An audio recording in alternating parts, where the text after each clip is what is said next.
Saya itu tidak ada gunanya Pak hidup di muka bumi ini. Apa manfaat saya? Menyusahkan saja. Menyusahkan orang tua, menyusahkan teman, menyusahkan dosen. Saya itu serba menyusahkan. Saya tidak ada gunanya Pak. Nah ini namanya prasangka buruk. Kamu underestimate pada dirimu sendiri. Jadi ini akan merusakmu. Perasaan bahwa kamu tidak berguna, tidak berharga sama sekali, itu akan merusakmu, akan jadi sumber kegagalanmu. Wong manusia itu sering saya bilang bukan paket jadi, tapi paket potensi. Loh, kamu ingin berguna seperti apa? Kamu ingin berkontribusi apa? Kamu ingin melakukan apa? Kamu masih bisa.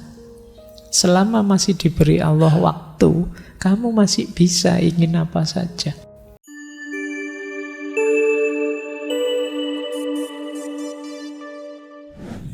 Assalamualaikum warahmatullahi wabarakatuh. Bismillahirrahmanirrahim. Alhamdulillahi rabbil alamin. Wa bihi nasta'inu ala umurid dunya waddin. Allahumma sholli wa sallim wa barik ala habibina wa syafi'ina sayyidina wa maulana Muhammadin wa ala alihi wa ashabihi wa man tabi'ahum bi ihsanin ila yaumiddin. Amma ba'du. Bismillah. Mari kita lanjut lagi ngaji kita. Malam hari ini kita akan membahas tentang prasangka atau prejudice kalau dalam bahasa Inggrisnya ya. Semoga di sini tidak ada yang punya pandangan bahwa saya ngerti segalanya. Ya untuk ngangkat tema juga kan sedikit-sedikit harus baca, sedikit-sedikit harus belajar. Wong ini namanya belajar bersama. Ya untungnya yang belajar nomor 1 di forum ngaji filsafat ini kan saya duluan. Itu yang saya senang. Saya jadi semangat baca karena kalian semangat ngaji. Jadi kita bisa saling mendukung semangat belajar kita. Baik, bismillah. Kita malam hari ini mengangkat tema yang insya Allah kita semua punya kadang-kadang cara berpikir ini. Prasangka, prejudice, kalau dalam Islam namanya dhon. Yang nanti dibagi 2. Ada husnudzon, ada su'udzon. Tapi yang tentang husnudzon, su'udzon, dan prasangka-prasangka yang agak sufistik lain kali kita bahas. Malam hari ini kita bahas yang lebih umum, yang agak filosofis, yang agak psikologis, agak sosial. Yang oleh banyak orang prasangka itu diasumsikan sebagai sesuatu yang negatif. Bismillah, nah ini belajarnya sekarang. Prasangka kalau dalam bahasa Inggris prejudice. Ada yang bilang akar katanya dari bahasa Latin prejudicium, yang artinya ketika kita menilai, memutuskan berdasarkan pengalaman sebelumnya. Itu namanya prejudicium. Pre itu kan sebelum. Nah, judicium itu menilai. Cuma ini maksudnya, misalnya kemarin minggu lalu takmir itu ngasih saya air putih. Nanti mesti juga air putih lagi. Berarti saya harus siap-siap bawa kopi sendiri misalnya. Nah, ini namanya dinilai berdasarkan pengalaman yang kemarin. Ini makna harafiahnya dari sisi kata-katanya. Tapi secara umum prasangka itu didefinisikan sebagai pandangan atau penilaian secara negatif terhadap seseorang atau sekelompok orang. Yang jadi kunci namanya terus prasangka itu kalimat yang belakang ini. Tanpa dasar faktual atau pengalaman yang aktual. Jadi kamu memandang seseorang atau sekelompok orang dengan negatif, tapi tidak ada dasarnya, tidak ada faktanya, tidak berdasarkan pengalaman aktual kita. Itulah prasangka. Secara umum memang dipandang negatif.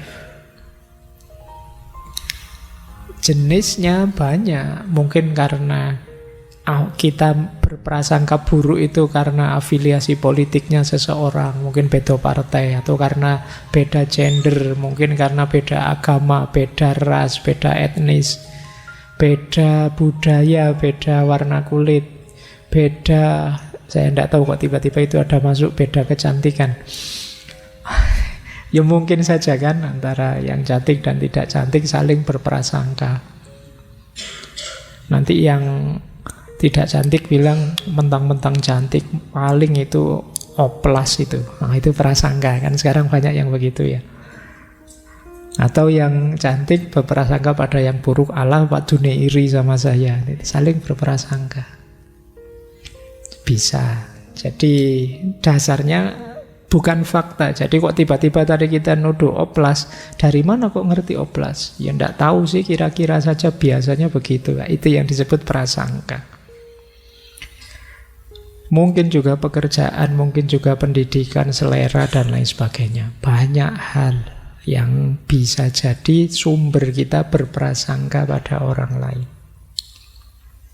Kadang-kadang banyak sekali kita prasangkai orang-orang sekeliling kita sampai kita capek sendiri. Nanti kita lihat ya, mengapa bisa begitu prasangka itu. Nah, prasangka itu ya meskipun nanti ada prasangka baik, prasangka buruk, tapi secara umum istilah prasangka itu konotasinya negatif. Malam hari ini kita bahas yang negatif dulu ya. Kalau yang positif teman-teman paham lah sudah. Insya Allah mudah. Ya tak kasih contoh sederhana yang positif itu misalnya, ini kapan-kapan kita bahas, husnudzon. Versi sufistik misalnya, ada tuntunan dari Syekh Abdul Qadir Jailani yang beliau nuntun kita untuk berhusnudzon pada siapapun dengan cara mengambil sudut pandang positif ketika kita bertemu siapapun. Beliau bilang gini misalnya, kok ketemu orang pinter, orang alim, nah mari kita baca bahwa dia lebih tinggi dari saya. Tentu saja dia orang alim, sementara saya orang biasa. Mesti dia amalnya lebih banyak, wong dia pinter. Nah ini prasangka baik. Kok ketemu orang yang kurang berilmu, kita lebih berilmu dari dia. Ya kita membacanya, wah kalau dia melakukan dosa karena tidak tahu, sementara saya kadang-kadang melakukan dosa padahal saya tahu ilmunya. Nah ini sudut pandang positif lagi. Ketemu anak kecil, kita bilang, wah enak ya anak kecil itu dosanya masih sedikit, dosa saya masih banyak. Ketemu orang tua, wah orang tua ini amalnya mesti sudah banyak, sementara saya sampai usia sekian amalnya masih belum seberapa. Ketemu orang kaya, wah orang ini enak ya amal sedekahnya mesti banyak. Kalau saya buat makan saja pontang-panting, apalagi untuk sedekah. Jadi kita ngambil sudut pandang yang tidak menjelekkan orang. Ini untungnya dua, selain husnudzon, jadinya kita tidak sombong, tidak merasa lebih tinggi. Bahkan ketemu orang jahat sekalipun, kalau petunjuknya Syekh Abdul Qadir Jailani, wah orang itu jahat, tapi bisa saja nanti dia tobat, maka tiba-tiba levelnya 0 lagi. Sementara saya yang sekarang baik, siapa tahu tiba-tiba dibalik hati saya oleh Allah, akhirnya jadi jahat. Nah ini jadi cara membacanya begitu. Untuk contoh husnudzon. Cuma ini kapan-kapan kita membahasnya ya. Kita malam hari ini berpikir negatif dulu, prasangka yang negatif dulu. Baik, prasangka itu jenis sikap. Jadi satu behavior. Kalau sikap itu isinya 3. Ada feeling, ada belief, ada action. Ketika saya berprasangka pada seseorang, prasangka buruk, ya saya merasa saya benar bahwa dia buruk, saya yakin bahwa dia buruk, yang dari situ terus mendorong saya memperlakukan dia secara buruk. Jadi ini mirip kalau dulu kita belajar di Heraklitos bahwa pikiran kita, anggapan-anggapan kita akan membuahkan perilaku. Misalnya ya, sampean deket punya teman terus sampean anggap, wah temanku kok wajahnya kayak gitu ya, tatonya banyak, copet ini mesti. Nah, misalnya itu kan prasangka. Loh, ketika sampean curiga, menganggap dia copet, berprasangka dia copet, itu kan perilakumu juga mungkin dompetmu bolak-balik mbok pegangi, atau kamu menjauh-jauh di luar jangkauannya dia, atau kalau mau pokoknya perilakumu ya perilaku orang curiga khawatir dicopet. Jadi dari prasangka itu muncul perilaku. Maka prasangka buruk itu ya melibatkan feeling, melibatkan belief, dan melibatkan action. Tindakan kita dituntun oleh pikiran kita, oleh yang kita percayai. Karena pikiran kita negatif, ya akan lahir tindakan yang negatif. Itu dulu kalau bahasanya Heraklitos kan ethos anthropoi daimon. Jadi apa yang kita pikirkan yaitu akan membentuk karakter kita, dan karakter itulah yang akan menentukan jalan hidup kita. Yang di sana Heraklitos ngasih contoh, kalau cara berpikir kita seperti keledai, ya kita akan lebih memilih jerami daripada emas. Kalau cara berpikir kita seperti babi, ya kita lebih milih lumpur daripada air bersih. Makanya kalian jangan heran, kok ada ya Pak orang lebih milih kejahatan daripada kebaikan. Itu cara berpikirnya. Kok ada ya Pak orang sudah kaya, hidup nyaman, malah milih yang buruk-buruk, yang jahat-jahat. Itu karena cara berpikirnya. Kalau kita yang waras, yo antara air jernih sama lumpur, yo milih lumpur. Enggak ya, milih air jernih ya. Baik, milih air jernih. Itu saya kapan itu baca ada komentar lucu, kan ada orang selingkuh ketangkep. Nah, selingkuhannya itu jauh standarnya di bawah istri aslinya. Wah, komentari netizen luar biasa itu. Nah, ini bisa pakai teori tadi. Jadi kok bisa ya sudah punya pasangan seluar biasa itu malah selingkuh dengan yang kayak gitu. Nah, ini teorinya tadi. Ya meskipun kita beri emas, dia tetap milih jerami. Kenapa? Cara berpikirnya keledai. Baik, ya ini contoh saja, ilustrasi. Itu yang dimaksud sikap. Jadi prasangka tadi akan nuntun tindakan kita, akan nuntun perilaku kita. Nanti ada teorinya, level-levelnya prasangka. Tindakan apa saja sih yang menunjukkan prasangka itu? Nah, bedanya apa prasangka dengan bukan prasangka? Ini saya ambil dari tokoh psikolog Gordon Allport. Kata dia, ayo kita bedakan antara prejudgment dan prejudice. Ini dua hal yang berbeda, kata dia. Kalau prejudgment positif, kalau prejudice negatif. Prejudice itu yang gimana, kata dia? Jika seseorang mampu memperbaiki penilaiannya yang salah berdasarkan bukti baru, maka dia tidak punya prasangka. Jadi prejudgment itu ya saya menilai, saya punya teman, saya menilai. Kadang-kadang penilaian saya memang negatif. Tapi nanti kalau ada bukti, ternyata saya salah, kamu orang baik, Nah, ini saya mau berubah, ini namanya prejudgment. Karena manusia itu kan memang ketemu apa saja, ketemu siapa saja menilai.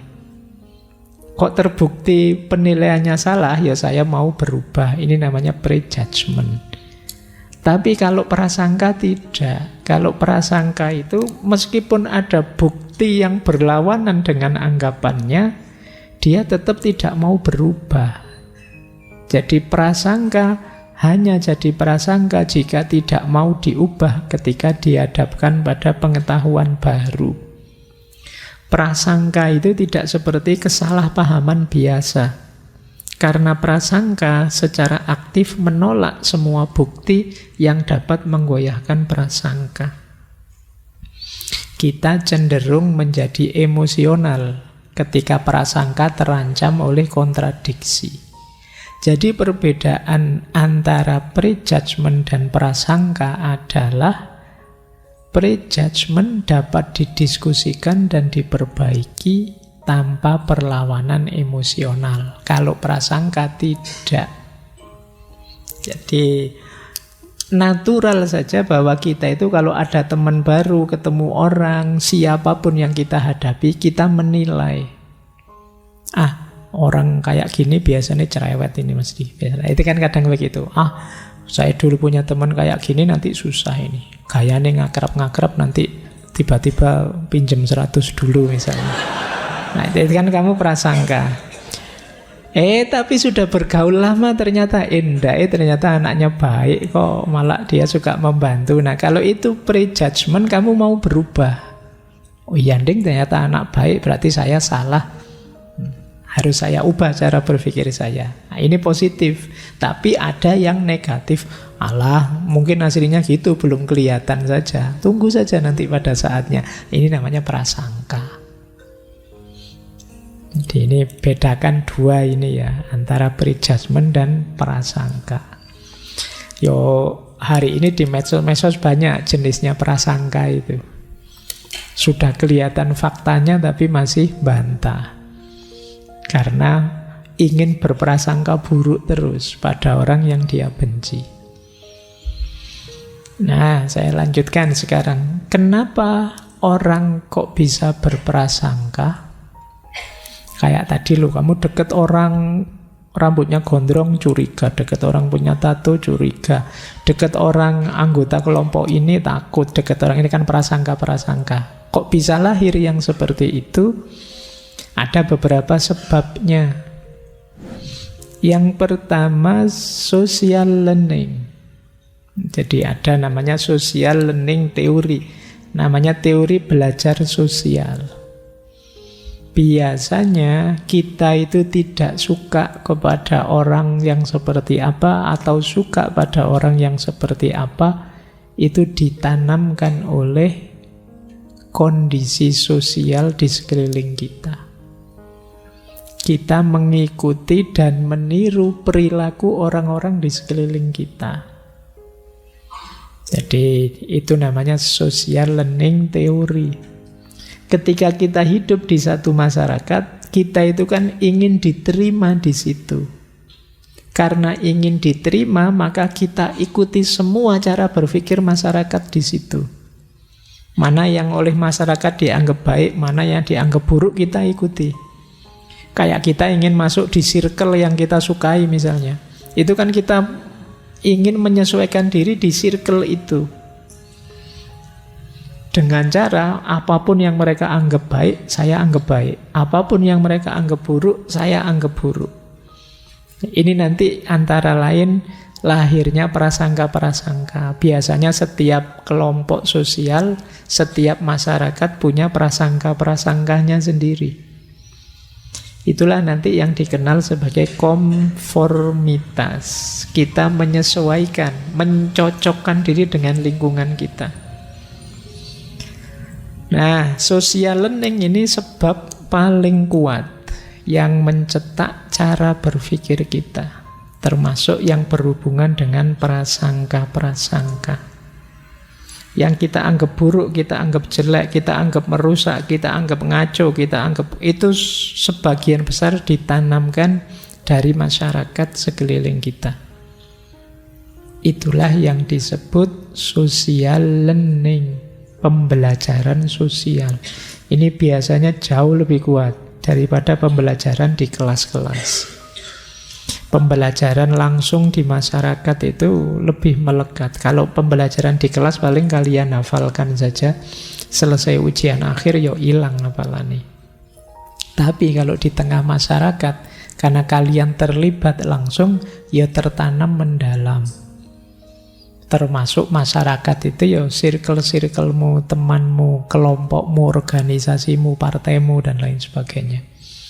Itu namanya social learning. Pak, saya itu loh, yang saya pelajari padahal ya kitab-kitab yang luar biasa, isinya amal soleh semua. Kok saya bisa ya punya prasangka yang buruk, Pak? Kemungkinan dari masyarakat di sekeliling kita. Jadi pemicu pertamanya ini. Baik. Nah, itu ada quote menarik dari Charles Swindoll. Kata beliau, prasangka itu adalah sifat yang learned, kita pelajari. Jadi dia tidak otomatis ada. You are not born prejudice, you are taught it. Jadi engkau tidak sejak lahir sudah punya prasangka yang kau diajari oleh masyarakatmu. Jadi ini penting bagi kita juga, berarti makanya orang Jawa itu sering wanti-wanti ayo tetap eling lan waspada. Karena sekeliling kita bisa saja nuntun ke arah yang keliru, ke arah yang salah. Baik. Ini sebab yang pertama, pembelajaran sosial. Maka kita harus waspada dengan kondisi sosial. Pembelajaran kedua, sebab kedua yang melahirkan prasangka adalah, ini sebenarnya lanjutannya, namanya stereotype.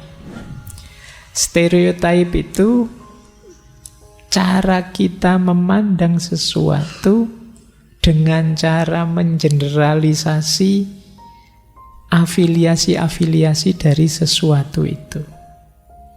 Ya contoh stereotype itu kan misalnya, itu di situ saya tulis ini contoh dari buku. Semua orang kota pasti materialis. Ini kan generalisasi namanya. Jadi begitu ketemu anak kota, kamu anak mana? Kota ya, mesti materialis. Kamu anak daerah mana? Saya anak dari daerah sini. Anak dari daerah sana materi-materi. Kamu anak daerah mana? Wah, orang daerah sana kasar-kasar misalnya. Nah, ini namanya stereotype. Jadi kamu ngejudge orang, memprasangkai orang sesuai dengan afiliasinya yang sebelumnya sudah kamu generalisir. Lembagamu apa? Saya ikut lembaga ini. Mesti ngaco, mesti. Partaimu apa? Partai ini. Itu mesti isinya. Itu namanya mengeneralisir. Itu namanya stereotype. Jadi, ya seringkali kita tidak adil pada orang karena cara berpikir stereotype ini. Kita anggap kalau anggota kelompok ini mesti negatif di sini. Kalau orang dari daerah itu mesti negatif di sini. Kalau orang, ini namanya stereotype. Stereotype ini memang memudahkan kita untuk berprasangka. Stereotype itu kan dasarnya biasanya begitu. Saya niteni begitu. Tapi kalau tidak hati-hati kita jatuhnya tidak adil. Kita menzolimi orang. Jadi stereotype memudahkan kita untuk memberi kategori, memberi nilai. Tapi itu tadi, karena melakukan generalisasi, akhirnya mungkin orang baik pun kita anggap jelek sesuai afiliasinya.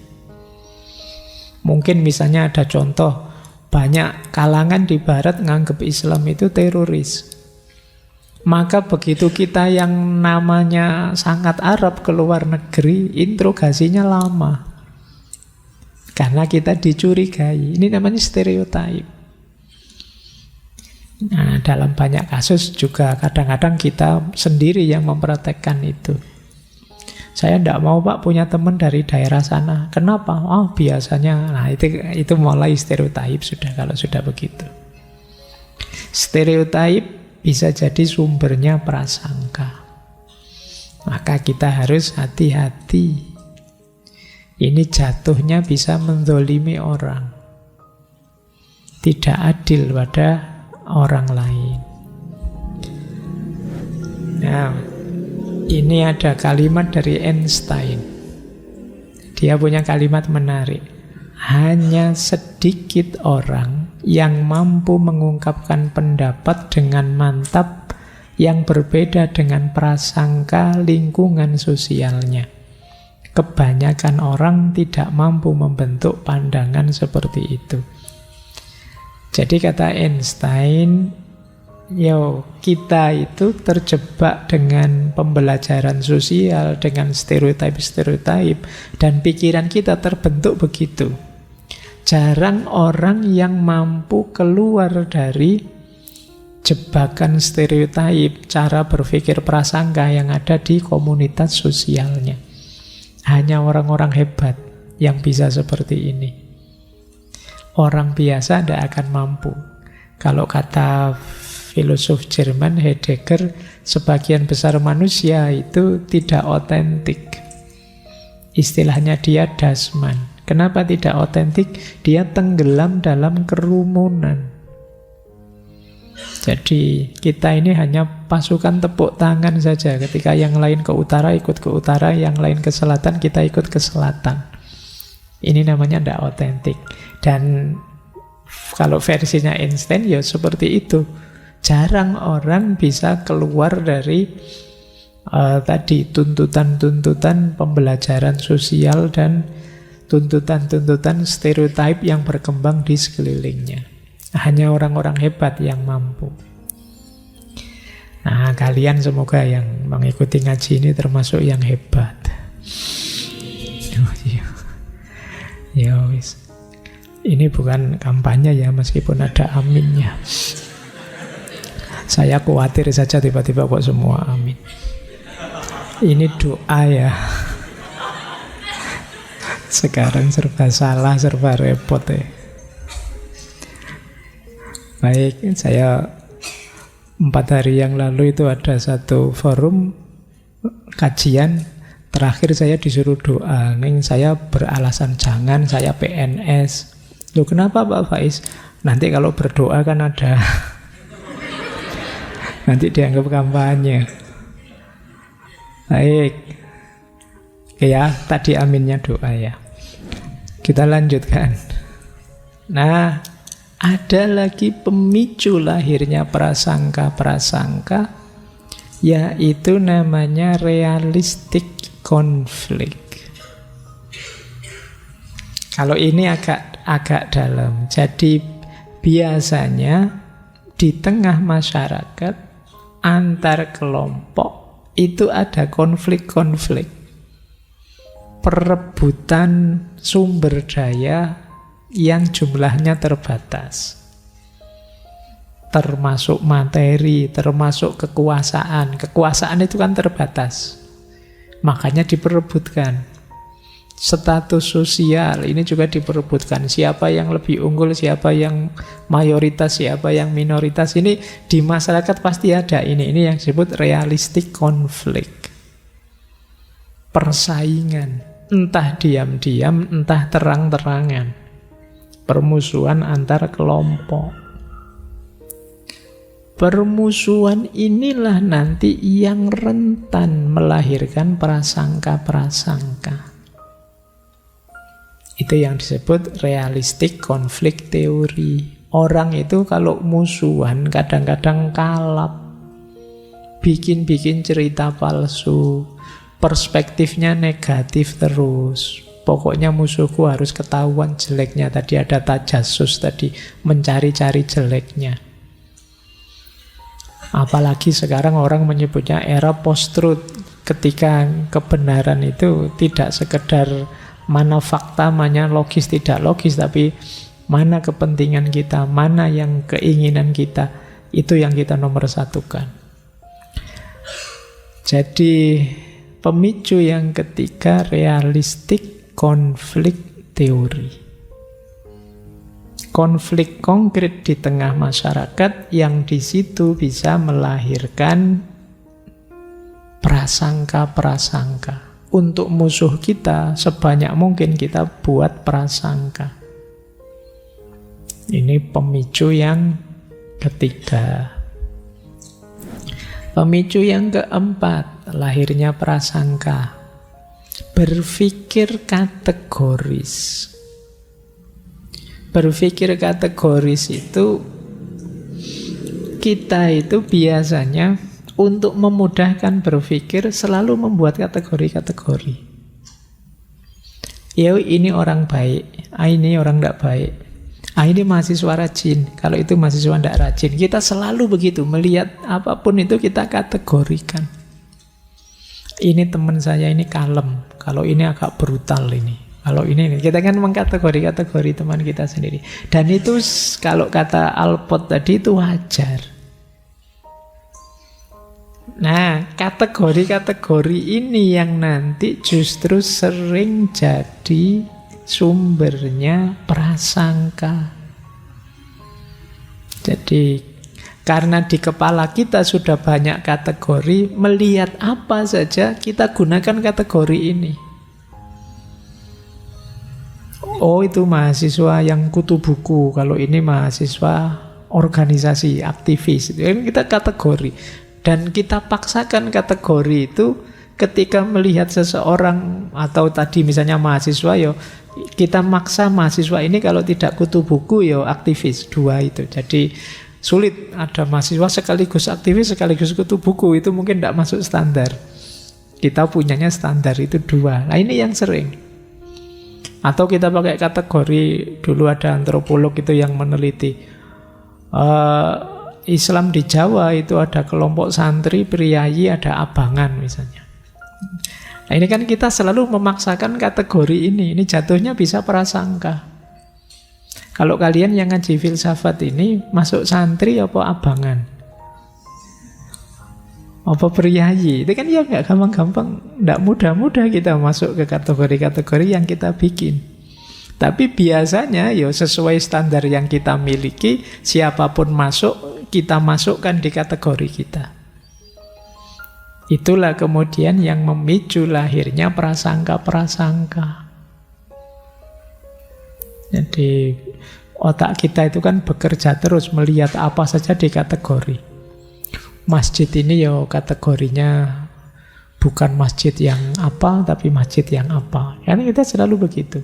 Nonton sandali temenmu, wah ini sandal mewah tapi KW. KW pun ini KW yang berapa. Itu kita selalu bikin kategori-kategori.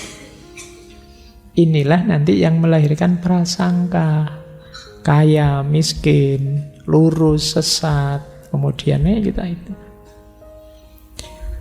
Baik, berpikir kategoris jadi sumbernya prasangka.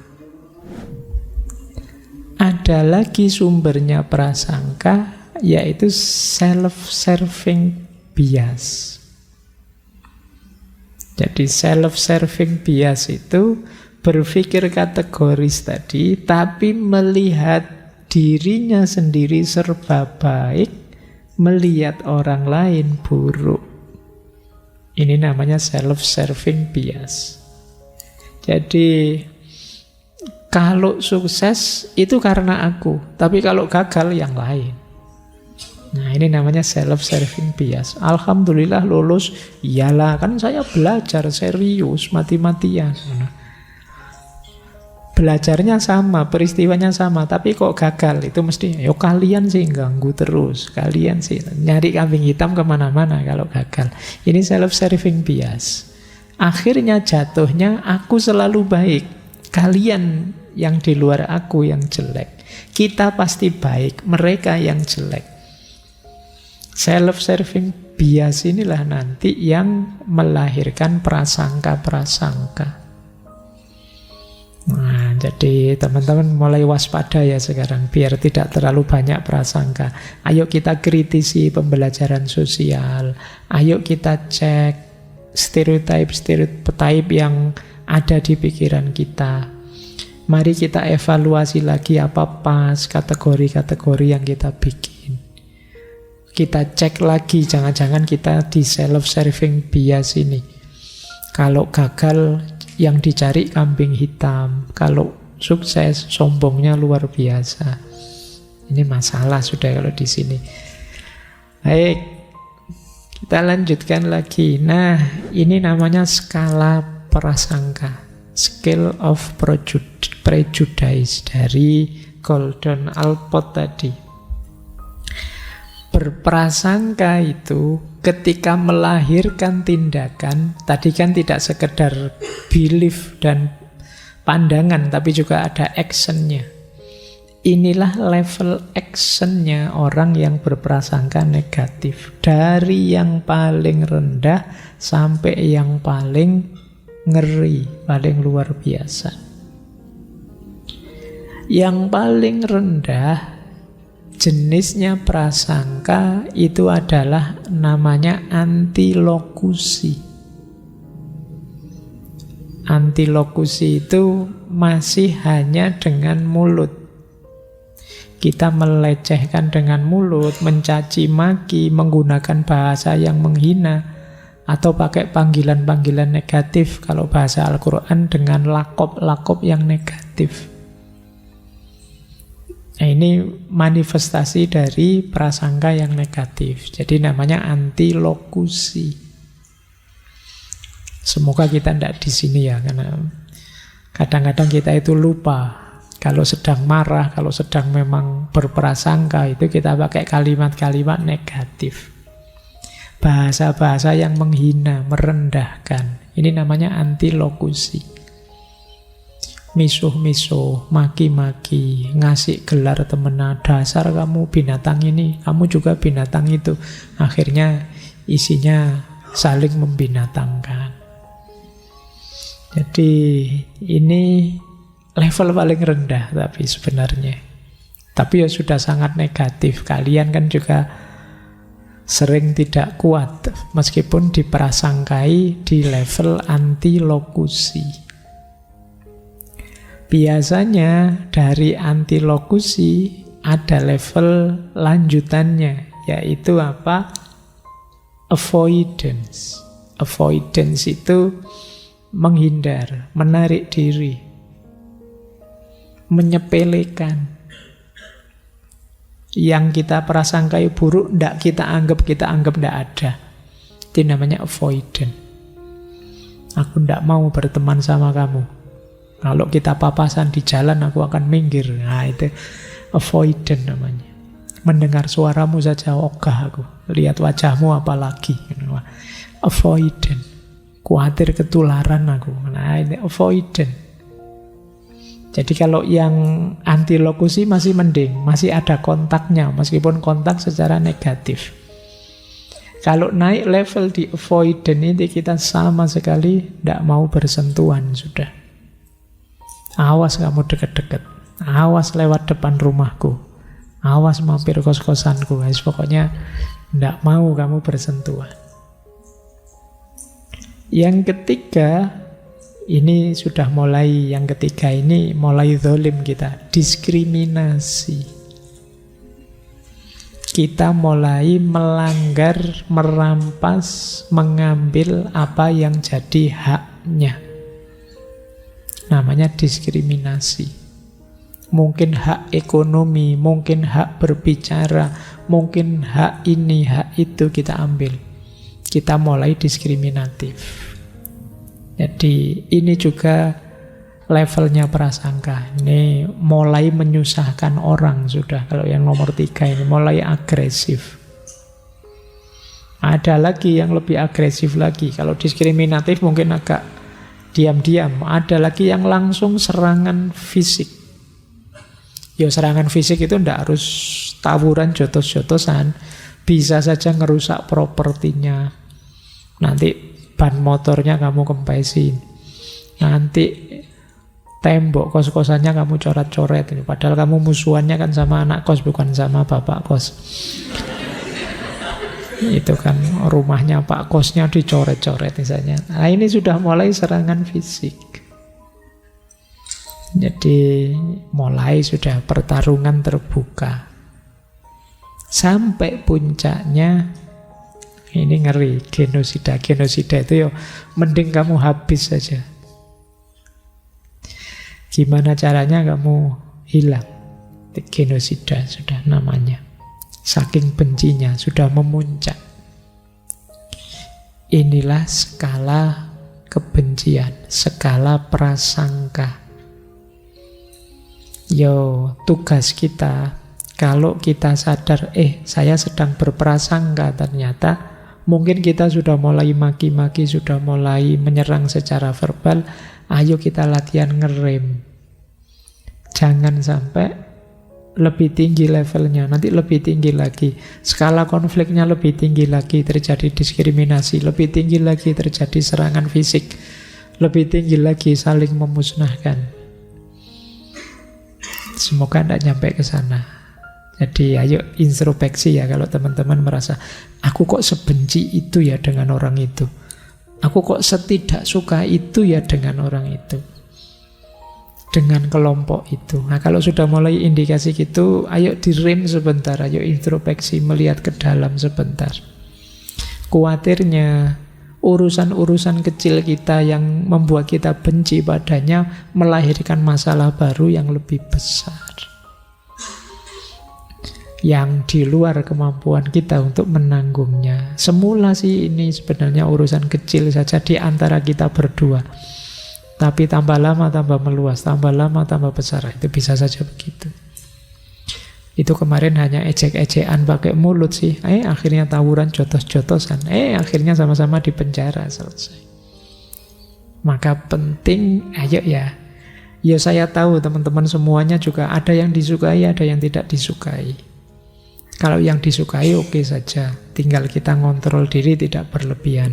Kalau yang tidak disukai, ayo kita awasi benar kelakuan kita. Karena kadang-kadang kalau kita tidak suka itu mudah terpancing. Mungkin lewat mulut kita, ya mulut hari ini tuh ya bisa dalam bentuk tulisan, postingan-postingan di medsos. Mungkin kita nyari tadi jejak digital, mungkin kita bikin hoax dan lain sebagainya. Sana juga begitu, tidak terima melakukan hal yang sama. Kalau sama-sama tidak bisa ngerem, maka puncaknya adalah upaya untuk saling menghapuskan. Semoga kita tidak sampai di sana ya. Lanjut, saya terlalu banyak semoga kamu jadi bingung. Baik, ya dalam hati saja kalau ragu-ragu. Nah, ada yang bilang ringkasnya rute prasangka itu ini nanti dalam tindakan. Diawali dari merendahkan, kemudian kita menjauhi, kalau masih musuhan lanjut menyakiti terus-menerus, pada akhirnya kita ingin melenyapkan. Jadi saling merendahkan, saling tidak mau bersentuhan, saling menyakiti, dan saling ingin melenyapkan. Ini level-level konflik yang lahir karena prasangka. Maka hati-hati dengan prasangka. Wong prasangka itu tidak mesti benar. Kita tidak punya data pasti, kita tidak punya fakta yang jadi dasarnya. Namanya saja prasangka, tapi bisa melahirkan tragedi kemanusiaan. Baik, kita lanjutkan. Pak, prasangka itu apa sejelek itu, Pak? Ya namanya saja prasangka itu negatif. Tapi memang sedikit-sedikit ya ada untungnya, tapi lebih banyak ruginya. Coba kita lihat ya. Apa untungnya prasangka? Prasangka itu bisa menguatkan status sosial kita, kedudukan sosial kita di tengah masyarakat. Ketika perilaku prasangka ini jadi norma di kelompok kita. Kayak gini loh misalnya. Di masyarakat saya, Pak, masyarakatnya itu membenci orang aliran ini misalnya. Loh, sampean ada di situ, kemudian juga berprasangka yang sama, itu sampean dianggap bagian dari kita. Posisi sosial kita kuat gitu loh. Yaitu di antara keuntungannya. Oh, kamu kelompokku berarti kamu grupku, kita CS, kita. Nah, ini keuntungan pertama begitu. Secara sosial, kita menegaskan status kita di tengah masyarakat kita dengan mengikuti prasangka yang ada di sana. Nah, yang kedua, menguatkan ikatan sosial di antara kita. Aku berprasangka seperti itu, kamu juga berprasangka seperti itu, ya kita berarti sama ya. Nah, jadi lebih menguatkan identitas bersama. Itulah keuntungannya. Tapi ruginya jauh lebih banyak berprasangka itu. Yang pertama apa? Prasangka itu pasti membuatmu tidak tenang. Jadi beban. Kenapa? Tadi kan prasangka itu kan selalu negatif. Ya meletakkan sesuatu yang negatif dalam diri kita itu kan sebenarnya meletakkan kotoran, meletakkan penyakit yang membuat kita tidak tenang. Dulu kita pernah belajar clear mind, bagaimana membersihkan pikiran dari hal-hal yang negatif. Kalau di prasangka, sebaliknya malah secara sengaja meletakkan hal yang negatif. Jadi ini efek pertama. Efek kedua, ketika kita berprasangka, yang muncul pasti emosi yang negatif. Kita kecewa, kita takut, kita khawatir, itu kan emosinya itu kan apa? Karena kita merasa sedang di depan orang yang kita anggap negatif. Yang terpancing emosi dari kita pasti emosi negatif. Kalau kita lebih kuat dari dia, ya kita terus mungkin marah. Kalau kita lebih lemah, kita jadinya takut. Selalu emosinya negatif. Jangan-jangan orang yang kita prasangkai tidak ngerti apa-apa. Kita heboh sendiri, sibuk sendiri, stres sendiri, negatif sendiri. Oh, itu lebih ngeri. Teman kita yang kita prasangkai tenang saja, tapi kita pontang-panting menata hati, stres jadi beban. Nanti teman kita tanya, kamu itu ngapain? Kok heboh karepe dhewe? Ya karena itu tadi, kita meletakkan beban di hati kita memicu lahirnya emosi yang negatif. Yang ketiga, memicu munculnya trust issue. Trust issue itu membuat kita tidak mudah percaya, selalu curiga. Kecurigaan tentu saja merusak kebersamaan. Hidup bersama kok dasarnya tidak saling percaya tapi saling curiga, lelah. Tiap hari dicurigai atau tiap hari mencurigai itu kan lelah. Kamu sejak pagi tidak ketemu ngapain aja? Wah, itu kan lelah. Terus kamu harus nyari-nyari alasan, cerita ini, cerita itu. Sama-sama tidak tenang. Hidup bersama yang sama-sama tidak tenang, sama-sama curiga, sama-sama tidak percaya, akan melelahkan. Boleh ditanya orang yang seperti itu. Dia akan capek. Baik, jadi ya tentu saja merusak kebersamaan. Misalnya sekarang, wah, kalian punya sahabat baik berpisah misalnya. Dan dasarnya tidak saling percaya. Wah, tak tinggal ngaji ini, temanku di kamar, jangan-jangan ngapain dia. Wah, semoga dompetku aman. Semoga laptopku tetap di tempatnya. Semoga ya karena kamu saling curiga. Maka itu efek ruginya ketika kita berprasangka. Ada lagi, ya kalau yang keempat ini tentu saja memicu mudah lahir konflik. Kalau sudah konflik itu biasanya sulit sekali kita memegangi keadilan. Konflik itu logikanya menang kalah sudah. Adil dan tidak adil belakangan. Ini yang sering terjadi ketika kita berprasangka akhirnya menganggap orang buruk. Mungkin yang dianggap ngerti, sebaliknya karena kita musuhi terus, dia balik musuhi kita, konflik sudah. Kalau sudah konflik, ya siapa menang siapa kalah, cuma itu logikanya. Keadilan mungkin tidak terlalu diutamakan ketika konflik lahir. Terus efek prasangka lagi. Kalau yang kita prasangka itu orang-orang sekeliling kita, ya akhirnya lahir situasi, lahir circle, lahir lingkungan yang negatif. Lingkungan kita adalah lingkungan orang yang saling curiga, orang yang saling berprasangka, orang yang tidak saling percaya. Ini kan lingkungan yang negatif. Apa enaknya hidup di lingkungan semacam ini? Nah, jadi itu efek negatifnya. Yang terakhir, sebenarnya masih banyak. Ini saya batasi berapa ini ya. Ini keterbatasannya PowerPoint. Tidak bisa banyak-banyak, tapi paling tidak kalian sadar ada efek negatif banyak. Kalian jadi terbatasi dan membatasi saat ingin mengembangkan diri.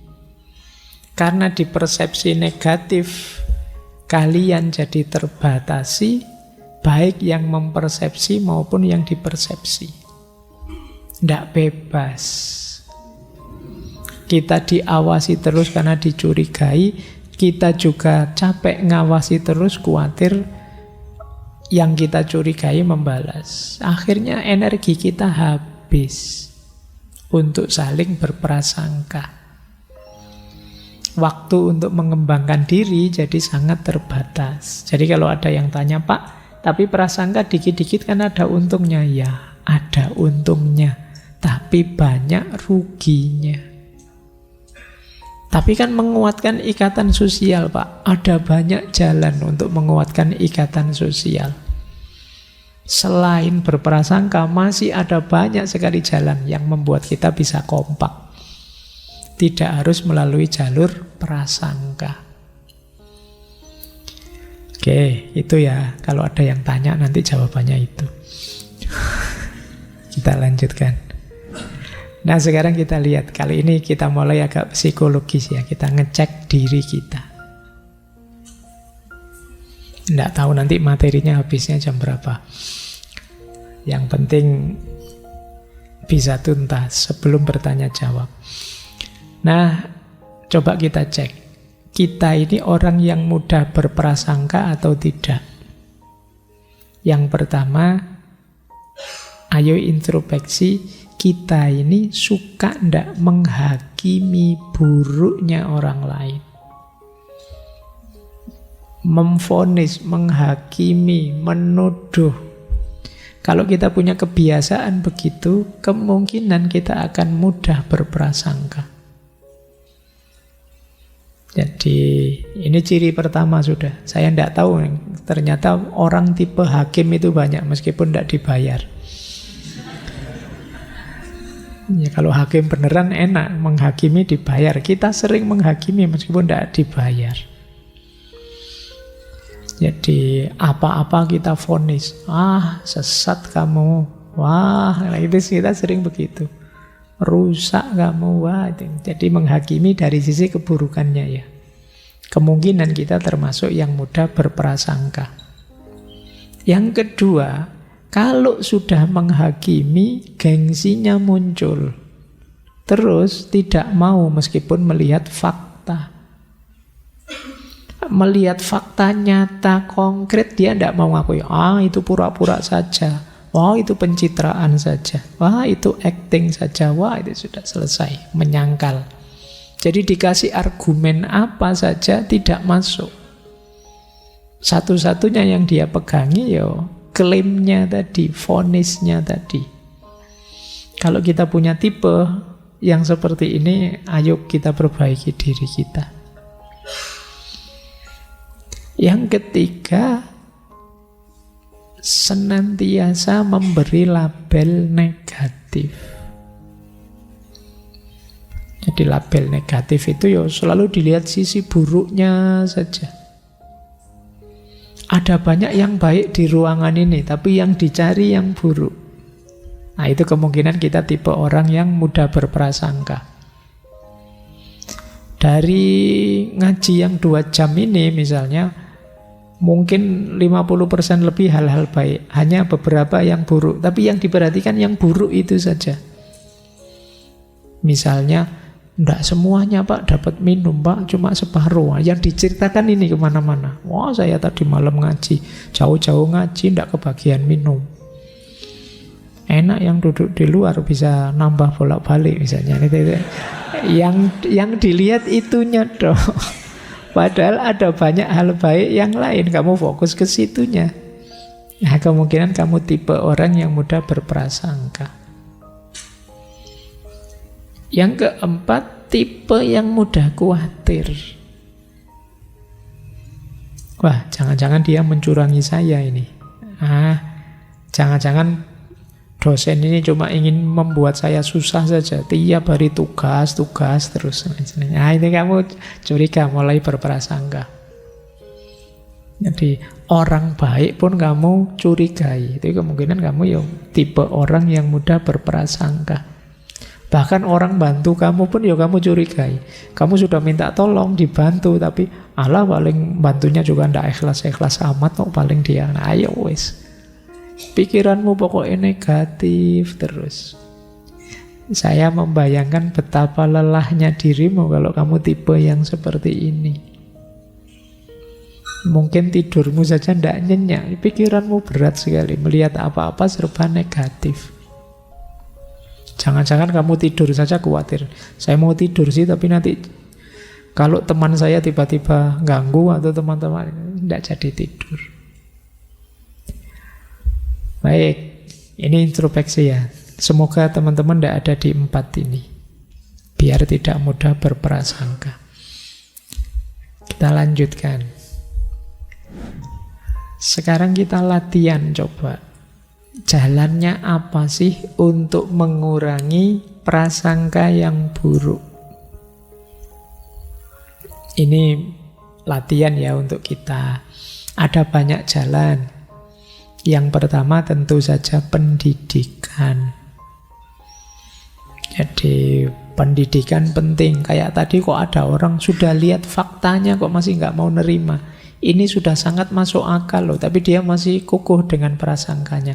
Oh, mungkin jangan-jangan level pendidikannya. Maka pendidikan penting. Yang kedua, self-esteem. Kebanggaan diri, harga diri.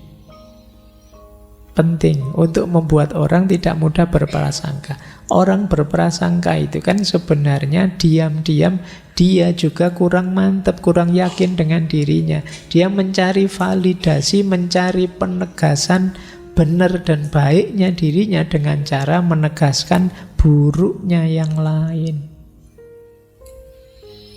Kalau kita mantap dengan diri kita, kokoh dengan kebaikan, kehormatan kita, kita sebenarnya tidak terlalu perlu untuk nuduh sini, nuduh sana. Saya yakin saya benar kok. Ya sudah. Ya monggo saja yang lain seperti apa. Saya yakin saya baik. Insya Allah saya ada di jalan yang benar misalnya. Yang lain seperti apa? Mungkin ada orang baik di sekeliling saya, ada orang buruk juga, monggo saja. Kita tidak terlalu heboh, tidak terlalu sibuk nembak kiri, nembak kanan untuk mencari salahnya orang lain. Karena kadang-kadang orang yang sibuk sekali ingin mengungkap bahwa orang lain itu salah, biasanya dia belum terlalu yakin juga dengan kebenarannya sendiri. Itulah kenapa cara dia menegaskan bahwa saya benar, itu loh orang lain salah. Berarti yang benar yang kayak saya ini. Yang ketiga, mengurangi prasangka buruk bisa dilakukan antara lain melalui agama. Kalau ini ya sudah pasti, norma-norma, nilai-nilai moral agama akan memudahkan kita untuk tidak banyak berprasangka.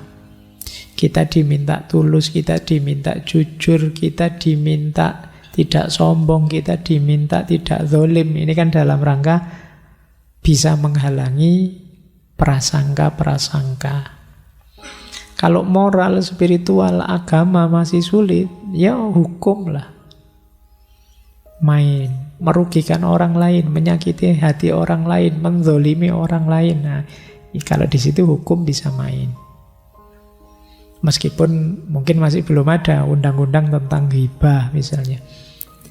KUHP nomor sekian-sekian, orang yang ngerasani tetangganya misalnya ndak ada. Jadi ya, tapi hukum bisa. Kalau memang terlalu parah efeknya, misalnya prasangkamu keterlaluan, merusak nama baiknya orang, menghancurkan kehormatannya orang, nah hukum bisa turun. Maka kesadaran tentang hukum bisa mengurangi prasangka-prasangka. Mungkin juga bisa lewat jalur sosial. Lewat jalur sosial itu kebersamaan di tengah masyarakat. Kalau kita dekat, kita akrab, saling empatik, ya tidak muncul prasangka-prasangka buruk di tengah-tengah kita. Kita punya tujuan bersama, kita ingin nyaman bersama-sama, kita ingin saling mendukung di tengah masyarakat kita. Inilah tujuan bersama namanya. Bisa meminimalisir lahirnya prasangka-prasangka. Dan tidak kalah pentingnya yang terakhir, mari kita putus siklus prasangka. Tuduhan-tuduhan tidak berdasar, anggapan-anggapan negatif. Mari kita putus, jangan diwariskan lagi, jangan diwariskan lagi. Siklusnya kita tutup, kita memulai kehidupan baru yang lebih positif, bersih dari prasangka-prasangka buruk. Diingat-ingat prasangka tadi definisinya anggapan negatif yang tanpa dasar. Nah, yang seperti ini yang harus kita hentikan. Baik, kita lanjutkan lagi. Nah, kalau kita sendiri ternyata orang yang berprasangka itu, apa yang harus kita lakukan? Pak, saya ternyata kemarin berprasangka, Pak. Apa yang harus saya lakukan? Yang pertama, cari sebabnya, akarnya dari mana. Saya itu kok tiap kali lihat orang kayak gitu, saya anggap ini orang jahat. Itu akarnya di mana sih, kapan? Ini dalam rangka kita mencari obatnya. Kemudian, kok itu berhubungan dengan orang sekeliling kita? Untuk menghindari prasangka, justru ayo lebih dekat dengan dia. Ayo berinteraksi dengan lebih terbuka. Biar terbukti bahwa prasangka kita keliru. Ini kemarin saya hanya curiga saja. Saya hanya nebak-nebak saja. Nah, kalau kita tambah dekat, tambah ngerti, oh ternyata dia memang orang baik. Oh ternyata memang dia orang yang layak dihormati. Itu ketika kita dekat. Jangan avoidant tadi, kita menjauh. Kalau kita menjauh, ya tak kenal maka tak aruf.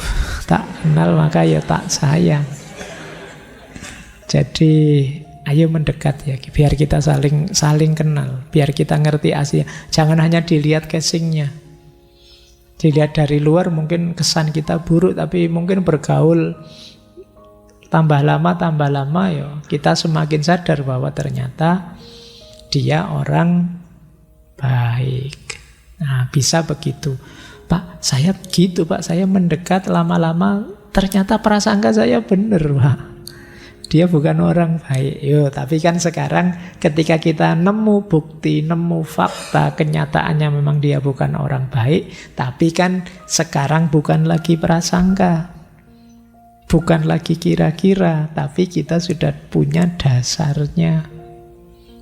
Kalau yang awal tadi kita masih ngarang imajinasi kita, bayangan kita. Sekarang setelah dekat, ternyata memang benar begitu. Ini loh buktinya. Saya sudah sebulan dekat sama dia loh. Ini faktanya saya banyak ketemu.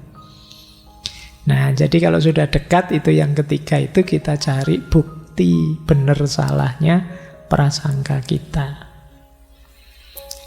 Yang keempat, ada kalanya kita harus menerima saja.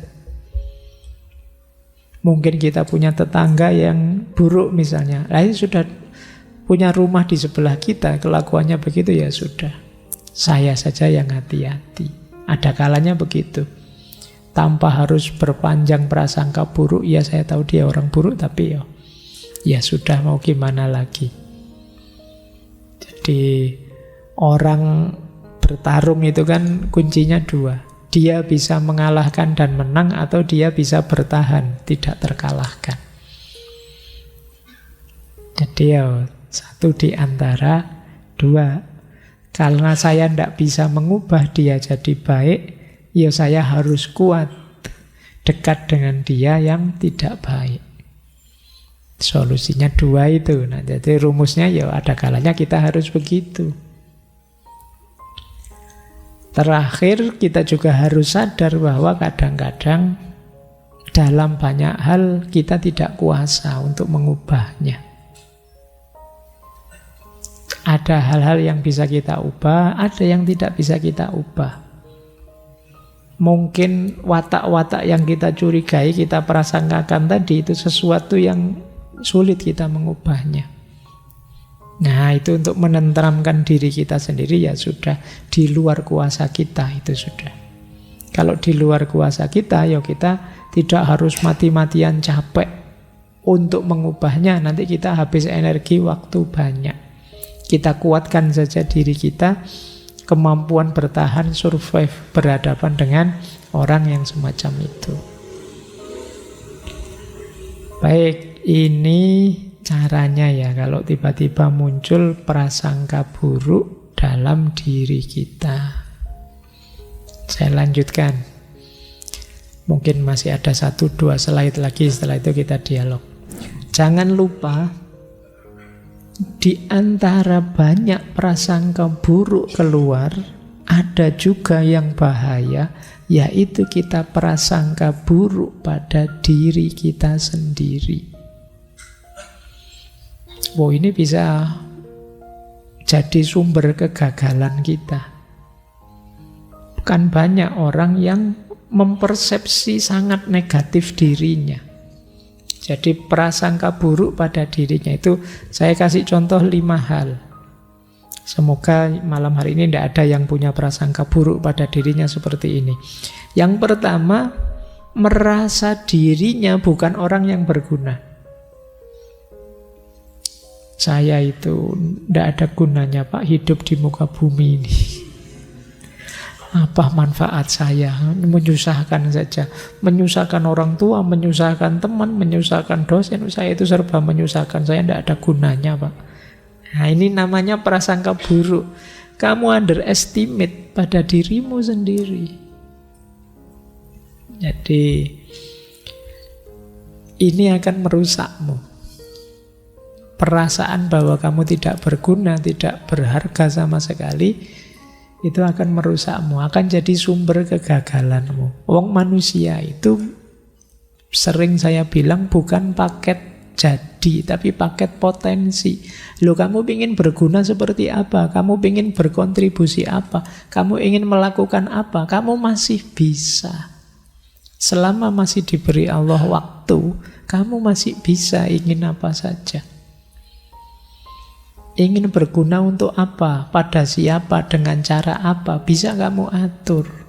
Sumber daya, kekuatan, energimu masih lengkap, masih bisa dipakai. Maka jangan merasa tidak berguna. Kalau kamu merasa tidak berguna, sebenarnya kamulah yang tidak menggunakan segala fasilitas yang dianugerahkan Tuhan padamu. Kalau ingin berguna berarti ya gunakan itu sekarang untuk kemanfaatan yang lebih besar. Yang kedua, mungkin ada yang merasa seperti yang kedua ini. Pak, saya itu ya begini-begini saja sejak dulu. Mungkin nasib saya ya memang sudah digariskan begini, tidak akan berubah. Ini juga persepsi negatif pada diri kita. Menganggap diri kita sudah stuck, tidak mungkin berkembang lagi. Ya seperti saya bilang di awal tadi, kita tergantung pikiran kita. Kalau kita menganggap diri kita selesai, sudah stuck, ya selesai berarti memang.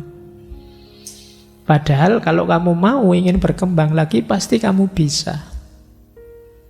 Tergantung caramu memprasangkai dirimu, mau prasangka buruk apa prasangka baik. Kalau prasangkamu buruk seperti ini, ya kamu sedang membangun kegagalanmu sendiri. Termasuk yang ketiga, merasa tidak mampu melewati tantangan hidup. Tidak kuat saya, Pak. Tidak mungkin saya bisa, Pak. Tidak mungkin, ya sudah selesai. Kamu sendiri yang mempersepsi dirimu sebagai tidak kuat, tidak mampu, tidak mungkin. Padahal harusnya bisa saja kok kalau kamu mau berjuang. Ya kalau kamu menyerah ya lain cerita. Tapi kalau kamu siap berjuang, apa yang tidak bisa kamu taklukkan, tidak bisa kamu lewati. Inilah yang disebut prasangka buruk pada diri sendiri.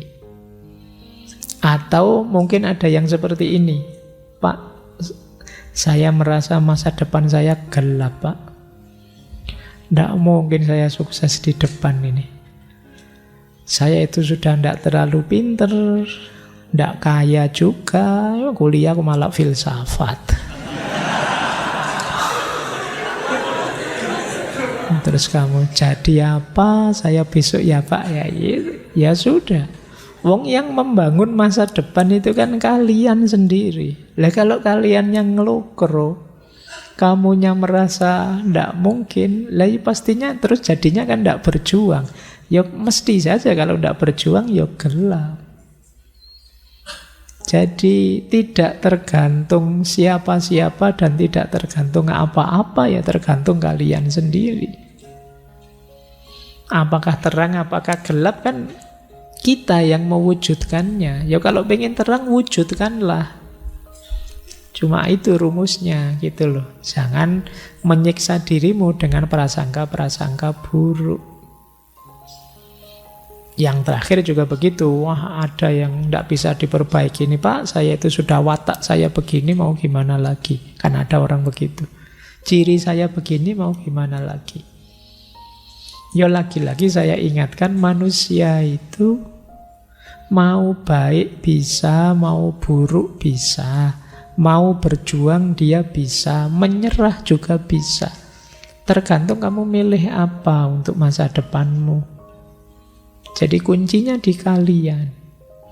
Allah memberi anugerah luar biasa pada makhluk yang namanya manusia, itu adalah fasilitas untuk memilih. Jadi Allah memberikan semuanya, fa'alhamaha fujuraha wa taqwaha. Kamu mau milih baik, oke, buruk, oke, Allah memberi fujur dan takwa, kemampuan diilhamkan dalam diri kita. Ya besok kalau kita salah pilih, ya ada balasannya. Kita benar memilihnya juga ada pahalanya. Fama ya'mal misqala dzarratin khairan yarah wa ma ya'mal misqala dzarratin syarran yarah. Jadi ini prasangka buruk pada diri kita. Yang terakhir, ini sebenarnya saya ingin bahas panjang tentang husnudzon pada Allah dan suudzon pada Allah, tapi next time ya. Tadi mungkin di sesi prasangka yang agak religius, sufistik.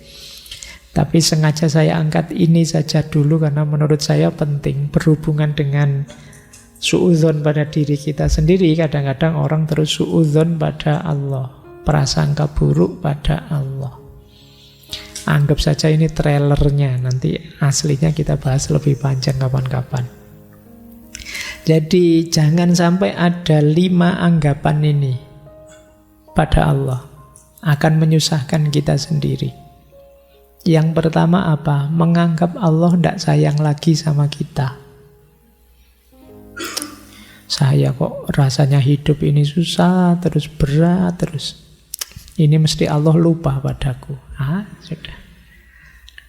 Jangan salah, Allah itu inda dzonni abdi, kata Allah. Sesuai prasangka hambaku. Ya, kalau kita nganggapnya Allah lupa, ya sudah. Ketika kita nganggap Allah mengabaikan kita, kan kita terus suka-suka kita. Nah, hidup kita akan tambah kacau. Yang kedua, menganggap Allah mesti tidak memberi apa-apa padaku. Allah mesti tidak akan memenuhi kebutuhan-kebutuhanku. Buktinya apa? Saya minta nilai A saja tidak dikasih-kasih. Saya minta ini tidak dikasih-kasih. Saya minta itu tidak dikasih-kasih. Ini namanya prasangka buruk pada Allah. Banyak doa yang tidak terkabul bukan karena Allah tidak mengabulkan doa, tapi kita sendiri prasangka kita buruk pada Allah. Kadang-kadang kita berdoanya juga setengah hati. Ya Allah, semoga saya bisa lulus cum laude. Tapi apa mungkin ya wong saya itu nilai saya sampai sekarang kacau, ndak karu-karuan. Yang kita sendiri yang jawab sendiri, ngatur-ngatur sendiri, ya sudah. Ana inda dzonni abdi. Jadi itu yang kedua, menganggap Allah ndak akan memenuhi keperluan kebutuhanku. Yang ketiga, menyangkal kebijaksanaan Allah atas kita. Nah, kita dulu berikhtiar. Saya itu Pak, pingin kuliah fakultas kedokteran di kampus negeri. Jatuhnya malah filsafat Pak. Gimana sih Allah itu? Nah, kita menyangkal ketetapannya Allah. Kita tidak percaya bahwa ini yang terbaik untuk kita. Ini namanya suudzon pada Allah. Kemudian yang keempat, merasa bahwa Allah mesti akan mengecewakanku. Mungkin karena aku sering maksiat, mungkin karena dosaku banyak, mesti Allah meninggalkanku. Kalau aku berdoa mesti tidak dikabulkan. Ini namanya suudzon. Pada akhirnya terus karena kita menganggap Allah tidak peduli sama kita, terus kita suka-suka kita, ya tambah hancur hidup kita. Inilah yang disebut prasangka buruk pada Allah. Makanya di banyak ajaran dari para ulama, para sufi, kita diminta husnudzon, baik pada Allah, pada sesama, bahkan pada diri kita sendiri. Disitulah nanti kita akan mendapatkan banyak manfaat, optimisme, manfaat individual maupun maslahat secara sosial. Insya Allah kalau dua ini lahir, Allah akan nambahi dengan namanya barokah.